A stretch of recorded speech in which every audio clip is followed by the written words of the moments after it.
Welcome to this explainer. Today, we're diving straight into the making of nationalism in Europe. We're going to unpack the absolutely fascinating origins of modern geopolitical borders and see how the 19th century completely dismantled those sprawling, multinational empires to forge the reality we're actually living in right now. So let's kick things off with a massive question. How exactly did a world ruled by dynastic empires transform into a world of distinct, sovereign nation-states? It's incredibly easy for us to pull up a map today, see all those neatly color-coded countries with their very defined borders, and just assume they've kind of always been there. We totally take it for granted that humanity is naturally sorted into nations. But honestly, that couldn't be further from the truth. The whole concept of a modern nation-state is surprisingly new, and as we'll see, it had to be intensely fought for. Back in 1882, the French philosopher Ernest Renan actually wrestled with this exact thing during a pretty groundbreaking lecture at the Sorbonne in Paris. He realized that this common identity, this idea of being inherently French or German or Italian, well, it wasn't from time immemorial. It wasn't something people were just universally born with through some sort of biological imperative. Instead, Renan argued that a nation was a daily plebiscite, basically a daily choice. It was forged through intense historical struggles, the deliberate actions of leaders, and crucially, the collective will of everyday people to share both a history and a future together. It required common sacrifices and shared glories. Section 1. A fragmented European world and life before the nation-state.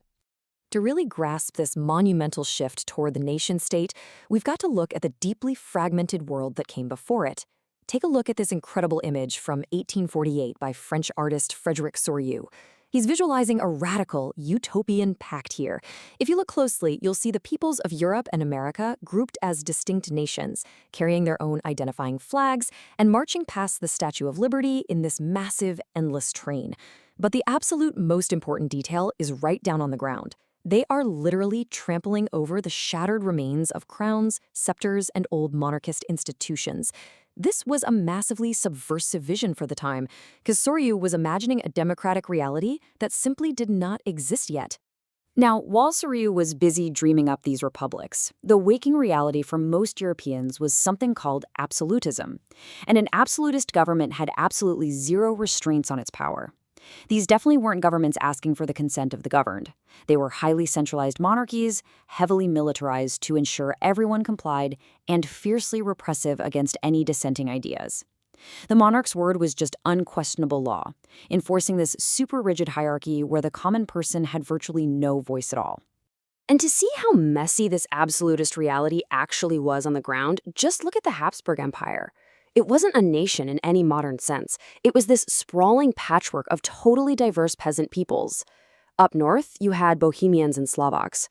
Down in Carniola, you had Slovenes. Further south were the Croats, and out east in Transylvania, the Rumens. It's kind of staggering to think about now, but these groups did not speak the same language. They didn't share a common culture or history or tradition. Literally, their only binding tie was a shared allegiance to the Habsburg Emperor. It was a very fragile, forced unity maintained entirely by the power of the crown. Moving into Section 2, the rise of the middle class and how the Industrial Revolution completely changes the game. So, how does a deeply entrenched, fragmented system like that actually start to crack? Well, for centuries, the landed aristocracy dominated the continent. Even though they were a tiny, tiny fraction of the population numerically, they owned massive countryside estates and these enormous townhouses. They basically lived in an exclusive bubble, speaking French to each other, and were tightly bound together by marriages across regional borders. But then, the Industrial Revolution sweeps across Europe and it completely shatters that old dynamic. Out of the smoke of the factories and the boom of new towns, you get a working class, but more importantly for our story, a powerful new middle class. We're talking gritty, educated industrialists, businessmen, and professionals. Their entire livelihood was based on market production, not inherited titles. And they very quickly realized that the old aristocratic system was stifling their commercial growth, which made them the absolute perfect driving force for liberal ideas. Which brings us to Section 3, the liberal nationalist stream of freedom and markets. This new middle class brought a totally new ideology to the table that would shake the very foundations of Europe: liberal nationalism. For these educated professionals, liberalism was definitely a political dream. They wanted freedom for the individual, equality before the law, government by consent, and representative parliaments to finally replace the arbitrary rule of monarchs. But beyond just the politics, liberalism brought a really vital economic demand. These businessmen insisted on the inviolability of private property and the creation of truly free markets. Under the old absolutist system, merchants had to navigate this absolute nightmare of state restrictions, customs barriers, and endless tariffs just to move goods between neighboring kingdoms. They wanted to tear down those aristocratic privileges to create unified economic territories. In their eyes, political unity and economic prosperity were literally two sides of the exact same coin. Section 4.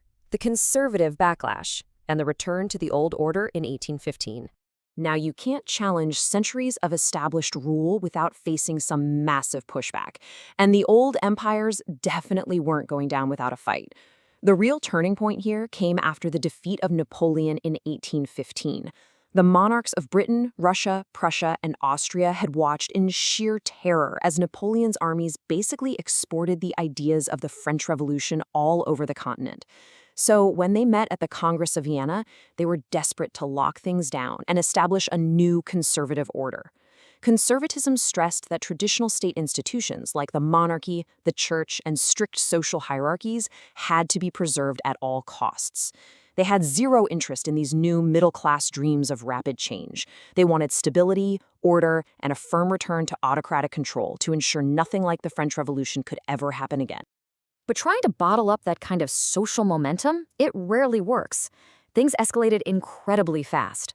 Following the massive disruption of Napoleon's invasion starting in 1797, Europe was forcefully reorganized by that very restrictive Vienna peace settlement in 1814 and 1815.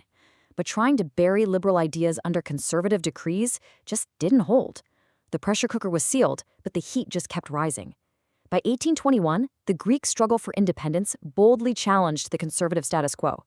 This proved that old empires could actually be fractured, and it set off a domino effect that culminated in a massive, uncontrollable wave of revolutions tearing across almost every major city in Europe by 1848.